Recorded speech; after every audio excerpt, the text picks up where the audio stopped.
Hey, what's going on everyone, and welcome to this week's episode of Backwoods Escape, where we test out and review outdoor gear so that you can be more well equipped for your next outdoor adventure. So this week I am talking about water transportation. I'm out here in the high desert. There is zero water. So not only do I have my bladder, I also have an algae in my pack, but it is so dry, so hot that I wanted to be extra safe and pack additional water as well on top of my bladder and my algae. And so for this trip, I've been using this water carrier by HydraPak. This is their Seeker model in 4 liters. It's been really good so far. A lot of things it says right here on the bag. That's a no leak guarantee. I'll get to that in a second. BPA plus PVC free, filter compatible, so it can fit a bunch of filters right here. It's not just a carrier as well, and it won't go bad in hot weather. So supposedly you can put this like under the sun and it won't go bad. There's not gonna be like chemicals in there.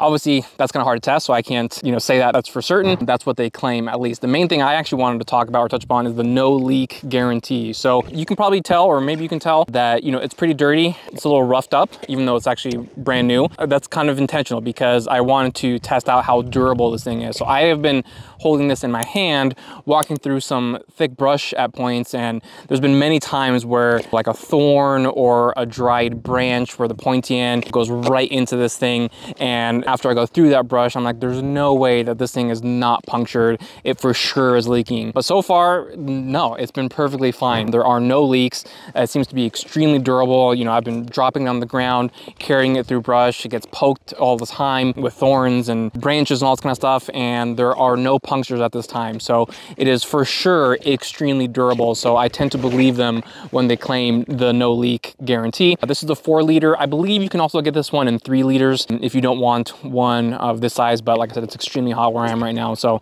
I wanted to make sure I had all the water possible. The one downside I definitely would say of this one, which is the case for so many of these brands, is that the water does taste like plastic when you start drinking it, right? So it's not the best tasting water, even if you start with purified water that you buy from a store or from your house or whatever it is. The longer it hangs out in here, the more it's going to taste like plastic. So that's just a common thing though. There is one brand that is very good about not having their water taste like plastic. I'll cover that in a future video, but unfortunately HydraPak, their Seeker model, it still does taste like plastic. So that is the one downside. But overall, I have been impressed with this. Extremely durable, can carry a lot of water. So if you need a water pack for your next trip for additional water, definitely look at this model right here. So that's all I've got for you today. If you have any questions about this product right here, just let me know in the comments below. Thank you so much for tuning in, and I will see you next time.